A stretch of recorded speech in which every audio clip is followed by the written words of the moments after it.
Leopoldo é um pastor mexicano casado com Silvia. Eles cresceram, viveram e criaram os 3 filhos em San Juan Zolotepec, uma pequena cidade no interior do México onde a religião católica é predominante. Apesar de terem a mesma fé, eles foram perseguidos por serem cristãos evangélicos, algo que não é aceito naquela comunidade. Ambos eram católicos e viviam uma vida pacífica, mas tudo mudou quando, em 2002, uma pessoa disse a Leopoldo para ler a Bíblia.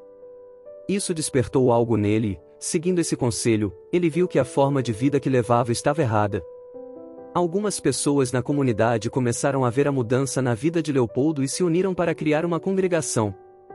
Em 5 anos, Leopoldo se tornou pastor de um pequeno grupo e foi aí que a perseguição começou. A comunidade não gostou do crescimento do grupo e, em uma tentativa de detê-lo, começou a persegui-lo. Como líder do grupo, o pastor Leopoldo e sua família eram o alvo principal. Desde então, a família tem sofrido represálias, a comunidade cortou a água e eletricidade da casa, baniu os filhos do casal de frequentar a escola, eles não podem ser atendidos na clínica médica da cidade, até mesmo danos à sua casa foram causados. Entretanto, em meio a isso, a família permaneceu firme em Deus. Esses foram anos difíceis com muita luta. Mas em 2013 algo aconteceu que mudou tudo. Era uma manhã normal para a família. Leopoldo, Silvia e um dos filhos estavam tomando café quando ouviram uma multidão se aproximando. O objetivo, matar o pastor. Quando eles chegaram à casa, pegaram o pastor à força e o arrastaram para o centro da cidade. Silvia, não sabendo o que fazer, seguiu a multidão por um momento, mas com medo de ser pega também, voltou para casa e não viu o que aconteceu com o marido. Momento de desespero. Em casa, ela podia ver pela janela uma multidão se movendo ao redor da casa. Ela achou que eles estavam atrás dela e do filho, por isso ficou lá dentro, olhando e cuidando do filho. Entretanto, depois de alguns momentos, ela percebeu que a multidão queria destruir a igreja, que ficava em frente à casa. Silvia viu o templo ser destruído e podia ouvir as pessoas dizendo que a casa dela seria a próxima. Orando e sem ter o que fazer, Silvia pediu ajuda para seus parentes pelo telefone antes da conexão com a internet cair. Enquanto isso, Leopoldo estava nas mãos da comunidade. Ele foi levado para o centro da cidade, onde um grupo estava reunido gritando: "Matem ele, queimem ele". No meio de todos esses gritos, um em particular chamou a atenção do pastor: "Nós queremos ver o Deus que você prega, o Deus que você acredita, se ele pode salvá-lo de nossas mãos". Naquele momento, ele sentiu paz no coração e, em sua mente, estava a palavra de Deus e o sofrimento de Jesus. Quando eu ouvi aquelas ameaças e tudo que eles estavam gritando para mim, era algo que não me deixou com medo, porque eu sabia que a palavra do Senhor estava se cumprindo. Eu nunca pensei que minha vida poderia ser como um instrumento nas mãos de Deus. As pessoas começaram a despí-lo, chutá-lo, puxar seu cabelo, mas ele continuou clamando a Deus por ajuda, e que eles apenas o colocassem na prisão. Naquele momento, uma pessoa veio de longe e o chutou nas costelas, fazendo-as quebrar. Ele não podia mais se mexer. Foi quando alguém o arrastou até a prisão e ele estava livre da multidão, mas seu corpo estava machucado. E a multidão queria procurar outros cristãos.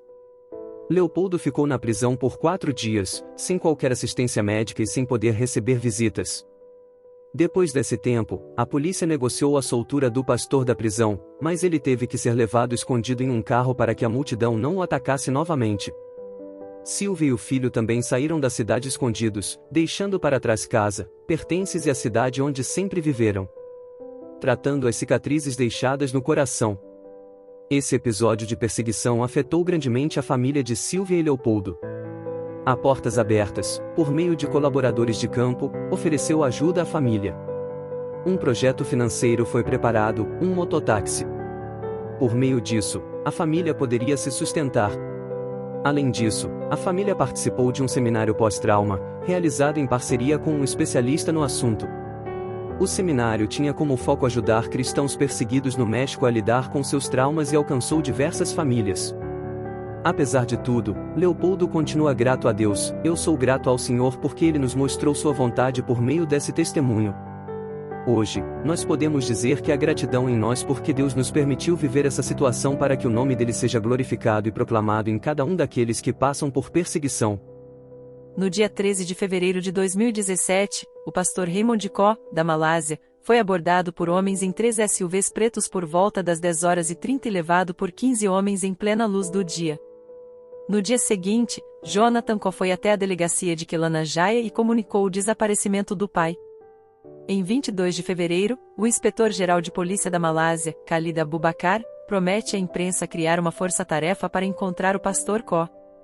No dia 6 de março, policiais apresentaram atualizações da investigação à família Ko, que não teve autorização para levar advogados ou conselheiros. No dia seguinte, os policiais deram 3 possíveis razões para o sequestro do pastor: vingança, evangelismo de muçulmanos ou interesse em pagamento de resgate. No dia 23 de março, Susana Ko entregou à polícia uma carta com dúvidas da família sobre a investigação e depoimentos públicos de policiais. Comissão de Direitos Humanos. No dia 4 de abril, cristãos se reuniram em oração após 50 dias do desaparecimento do pastor Ko. No dia seguinte, um jornal publicou relatos de adolescentes muçulmanos evangelizados pelo pastor. A polícia disse estar investigando, mas não comunicou à família sobre denúncias. No dia 20 de abril, a Comissão de Direitos Humanos da Malásia, SUAKAM, recebeu um memorando com a denúncia de desaparecimento forçado do pastor Ko. No dia seguinte, o presidente da SUAKAM, Razali Ismail, anunciou uma investigação independente sobre o caso. Em 5 de maio, Susana participou de uma coletiva de imprensa da CAGED, Cidadãos contra o Desaparecimento Forçado, criada para defender a causa de malaios desaparecidos. No dia 15, a família apelou ao VEID, Grupo de Trabalho sobre Desaparecimentos Forçados ou Involuntários, para que relatasse o sequestro como desaparecimento forçado. Em 23 de maio, 100 dias após o sequestro, a família Ko se reuniu com jornalistas e mostrou seu desapontamento com as investigações policiais. No dia seguinte, a polícia disse ter prendido um suspeito do sequestro, mas nunca comunicou a prisão ou soltura do suposto culpado. No dia 16 de junho, a SUAKAM emitiu uma declaração à imprensa reiterando que a comissão estava investigando os sequestros. No dia 25, a imprensa relatou uma operação policial em Kedah e Perak que levou a novas pistas sobre o caso. Um mês depois, em um evento de imprensa, a polícia afirmou que Raymond Ko foi sequestrado por partidos ligados a um sindicato de tráfico humano no sul da Tailândia. Em 9 de agosto, a SUAKAM anunciou um inquérito público sobre o desaparecimento. No dia 19 de outubro, começou o inquérito público conduzido pela SUAKAM. Os integrantes incluíam Datuk Maveng Kai, presidente, professor Datuk Dr. Aisha Bidin e Dr. Nitsalida Nitsaleh. Em 2 de novembro, a família Ko comemorou o aniversário de 63 anos do pastor Raymond na audiência. Em 16 de janeiro de 2018, a polícia prendeu um suspeito e o acusou perante o tribunal pelo sequestro do pastor Ko. No dia 13 de fevereiro, um evento de oração foi realizado após um ano de desaparecimento do pastor. Em 24 de junho, o Grupo CAGED organizou uma vigília solidária para mostrar apoio à família do pastor Raymond Ko. No dia 27 de agosto, um delator acusou o inspetor-geral da polícia, Khalid Abubakar, de ter conhecimento prévio e aprovar o sequestro do pastor Ko. Entrega de petição. No dia 3 de outubro de 2018, a Portas Abertas entregou uma petição com mais de 14 mil assinaturas à Embaixada da Malásia no Brasil, pedindo que as investigações fossem intensificadas. No dia 2 de novembro, foi o aniversário de 64 anos do pastor Raymond Ko.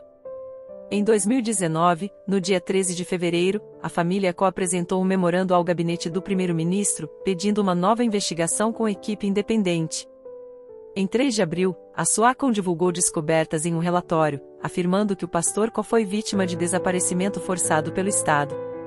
Com isso, em 23 de maio, o governo prometeu uma força-tarefa especial para investigar o desaparecimento dele. Lançamento do livro. No dia 26 de junho, a família Ko expressou sua decepção com a nomeação da equipe de membros da Força-Tarefa Especial por conta do envolvimento deles com a polícia, acusada de sequestrar o pai da família. Em 3 de julho, houve o lançamento oficial do livro Onde está o pastor Raymond Ko, escrito por Liva Ben e Stephen Ng. Em 30 de agosto, a SUAKAM intimou o governo do país a ratificar a Convenção Internacional para a Proteção de Todas as Pessoas contra o Desaparecimento Forçado, ICPD, por estarem investigando o caso como desaparecimento e sequestro comum. No dia 9 de outubro, Susana relatou que membros da Força-Tarefa haviam feito um novo interrogatório com ela e o filho Jonathan, que mais pareceram assédio. Em 16 de novembro, a família organizou um evento por causa dos 1000 dias do sumiço do pastor Raymond Coe. Na mesma data, a força-tarefa completou 5 meses. Processo contra a polícia. No dia 12 de fevereiro de 2020, Suzana entrou com um processo contra funcionários da polícia, bem como o governo, quanto ao suposto sequestro do pastor pelo Estado. Em 4 de março, ela recebeu o Prêmio Mulheres de Coragem Internacional dos Estados Unidos da América 2020. Em 30 de agosto, Dia Internacional do Desaparecimento Forçado, Suzana enviou uma mensagem a portas abertas dizendo: "Não vamos desistir ou perder a esperança. Confiaremos em Deus para que a verdade e a justiça prevaleçam." Em 5 de novembro, Suzana pediu orações porque os advogados estavam preparando documentos e provas para um pré-julgamento. No dia 10 de dezembro, Suzana conversou com a Comissão dos Estados Unidos para a Liberdade Religiosa Internacional, o CIRV, na sigla em inglês, e ganhou mais apoio internacional para o caso. Em 13 de fevereiro de 2021, o sequestro do pastor Raymond Coe completou 4 anos. Após esse período, as buscas continuam e a família, os amigos e a comunidade cristã ainda lutam para encontrar respostas sobre o desaparecimento do líder cristão.